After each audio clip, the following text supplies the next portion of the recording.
তাও মোটামুটি 2 মাস 2.5 মাস পরে আমাদের রিসিভ হয়েছে। আমরা হিসাবের খাতাটা চেয়েছি যে আমাদের হিসাব কি হাতে হিসাবের খাতাটা আমাদের মাঝে আপনারা দেন।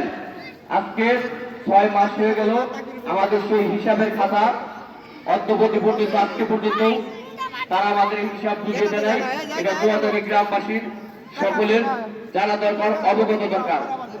কারণ কার কাছে কত টাকা পাওয়া যাবে, অনেকেই আজকের এই যে নামাজের টাইমে আপনারা অনেকেই বলবেন যে লেখিয়ে দিবেন যে ভাই পরবর্তী দিতে দেবো, সেগুলো আমাদের নামের লিস্টে থাকে, সেগুলো চাইতে হয়, না চাইলে তো আর দিবে না। এর কারণে আমাদের কোনো রেজুলেশন খাতা কিংবা যেটা রেজিস্টার খাতা বলেন সেই খাতাটা আমাদের কাছে দেয় নাই।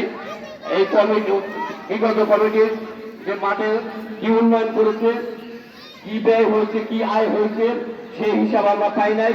আজকে আপনাদের দুয়াদারি গ্রামবাসীর কাছে আমি উদারত আহ্বান রাখবো, তাদের সেই হিসাবটা অর্থাৎ দৃষ্টি খাতা দেয় আপনাদের সম্মুখে